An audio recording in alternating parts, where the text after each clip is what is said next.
माता पार्वती ने कहा रावण ने तो बहुत अत्याचार किया, मैंने सुना है।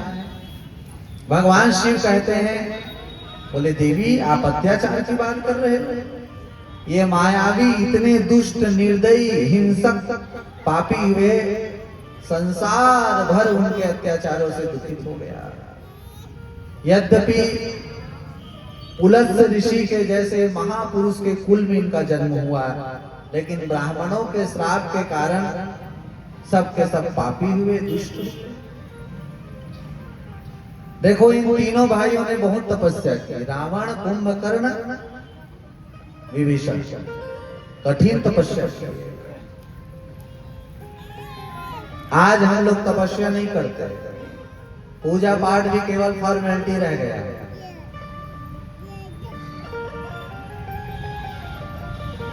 बहुत कम लोगों के यहाँ मेरा जाना होता है, समय का अभाव।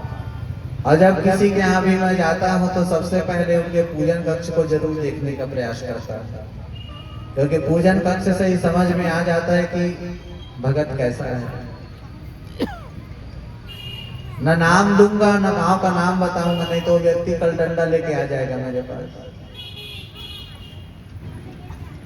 बार बार आग्रह करने पर उस व्यक्ति के घर गए, तो हमने प्रेम से पूछा, कहे भाई आपका पूजन कक्ष कहाँ है? अरे हाँ हाँ आवा ना महाराज, दिखावा था तुम्हारा अपन पूजा कक्ष।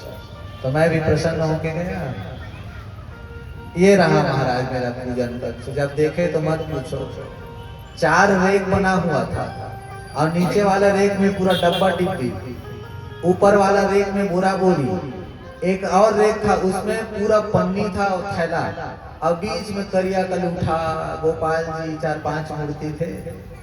और ऐसा वो दिया जलाया था कि पूरा काला काला, कई दिनों का राख का ढेर। ऐसा लग रहा था जैसे कोयले के खदान में आ गए हो भगवान। हमने कहा भैया अपने लिए सुंदर सुंदर टाइल्स लगाए हो, और भगवान के लिए ऐसा कोयला वाला स्थान। हमने उनसे निवेदन किया, भाई कम से कम 3 वस्त्र भगवान के लिए रखो, 15-20 रुपए में इनका वस्त्र आ जाता है। शालिग्राम गोपाल जी अपने घर में रखना चाहिए। आपको बहुत बड़ी बात बता रहा हूं, बहुत ध्यान से सुनिएगा। रोज उनको स्नान करवाएं, 1 लोटा जल, उसमें गंगा जल, तुलसी पत्र डाल करके शालिग्राम गोपाल जी को स्नान करवाओ, और उनका जो चरणामृत है उसे पियो, अपने घर में सिंचन करो। आपको यकीन नहीं होगा तो आप करके देख लीजिएगा, किसी को भूत पकड़ लेवे तो उसी चरणामृत को पिला दो, केवल भगवान के किसी एक नाम को लेकर के, जीवन में उसको कभी दोबारा भूत नहीं पकड़ेगा। 24 घंटे के लिए हमारा शरीर बंध जाता है। विष्णु चरणामृत लेते समय हम लोग कहते भी हैं, अकाल मृत्यु हरणम सर्व व्याधि विनाशनम विष्णु पादोदकम पीत्वा पुनर्जन्म न विद्यते। अकाल मृत्यु नहीं होती, आदि व्याधि जरा पीड़ा रोग परिहार सब समन हो जाता है। पुनर्जन्म न विद्यते, दोबारा का जन्म नहीं होता है। तो आज तपस्या नहीं रह गई, केवल आडंबर से भर करके हम लोग भक्ति करने लग गए। दिखावे की भक्ति से भगवान प्रसन्न होने वाले नहीं हैं। भक्ति को छपा करके नहीं, छिप करके करना चाहिए। पुण्य कर्म को छपा करके नहीं, छिप करके करना चाहिए। आप क्या दान कर रहे हैं, आप कितना माला जप कर रहे हैं, आप किनका पाठ कर रहे हैं, कितना दान कर रहे हैं, ये सब दिखाने के नहीं है, ये सब सिखाने के हैं। तीनों भाइयों ने तपस्या किया। ब्रह्मा जी और भगवान शंकर कह रहे हैं पार्वती से, कहे पार्वती जब इन तीनों भाइयों ने तपस्या किया तो मैं और ब्रह्मा दोनों के दोनों वर देने पहुंचे।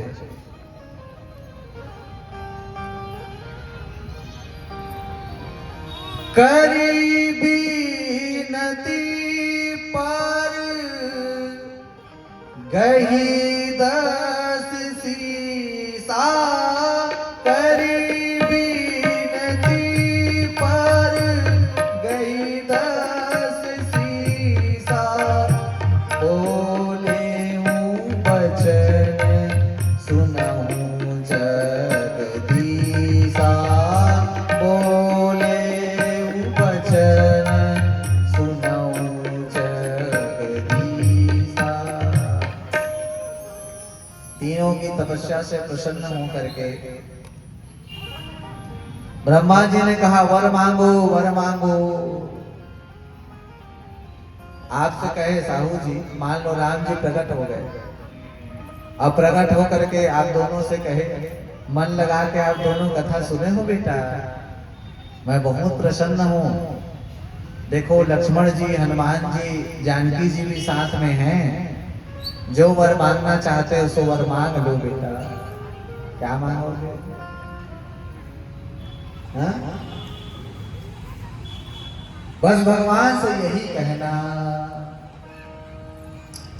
अब कछनाथ न चाहिए मोहे, दीन दयाल अनुग्रह तोरे। कहे नाथ मुझे कुछ नहीं चाहिए, बस एक चीज चाहिए, आपका अनुग्रह, आपका प्रेम बना रहे, इसके अतिरिक्त हमको कुछ नहीं चाहिए।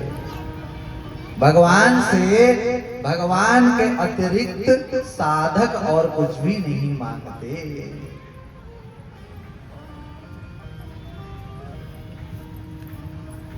भगवान शंकर तो बड़े कृपालु हैं।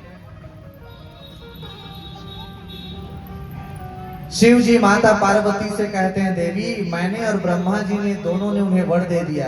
रावण हाथ जोड़ करके कहता है हे जगदीश्वर, हम काहू के मर ही न मारे, बानर मनुज जाति दो बारे।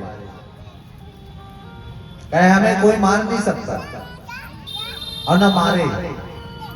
यदि आप वर देना चाहते हो तो ऐसा वर दो कि केवल मनुष्य और वानर ही हमें मारे, क्योंकि ये हमारा क्या बिगाड़ पाएंगे जब बड़े बड़े देवता हमारा कुछ नहीं बिगाड़ पाते। ब्रह्मा जी और भगवान शिव ने एवं मस्तु कहा और उसके बाद कुंभकर्ण के पास गए। तो कुंभकर्ण की परिस्थिति का क्या कहें?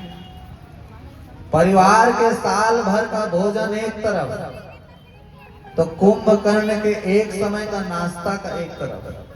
साल भर का जो भोजन है वो एक समय का उनका नाश्ता है।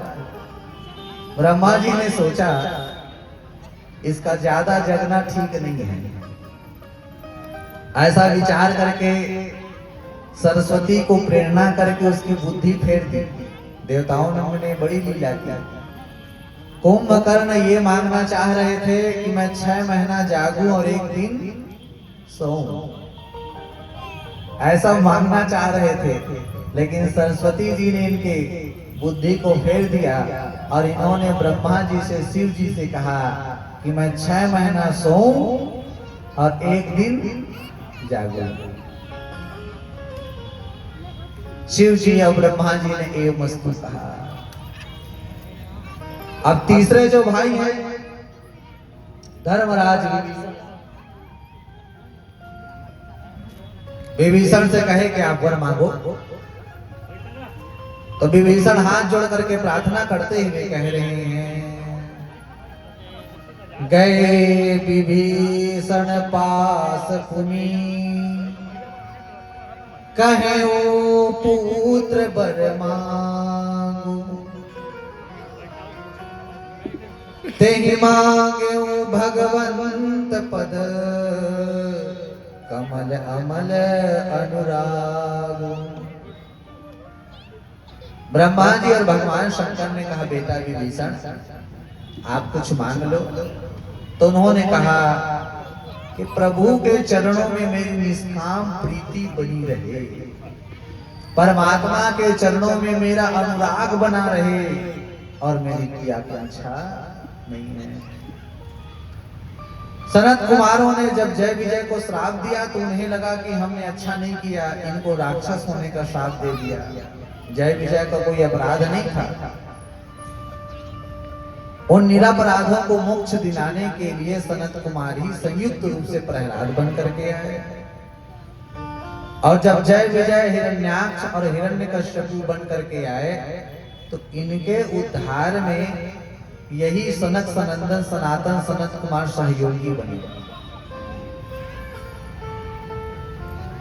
3 जन्म तक असुर होने का श्राप सनत सनंदन सनातन सनत कुमार ने जय विजय को दिया।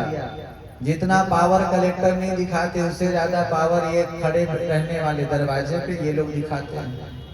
वो बेचारा बैठा है कि कोई किसान आवेगा तो उसकी समस्या हम सुनेंगे, लेकिन द्वार पे खड़े रहने वाले जय विजय लोग, हाँ क्या काम है का बता।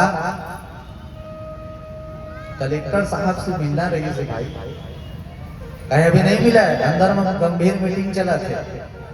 अब 500 रुपए के देवे तो मीटिंग समाप्त हो जाते तुरंत। अरे भक्त को भगवान से मिलाने का काम करना चाहिए। आपको इसीलिए द्वार पे रखा गया है कि कोई आवे तो उसको सूचना दो। लेकिन महाराज आज वर्तमान समय में जय विजय लोग ज्यादा हो गए।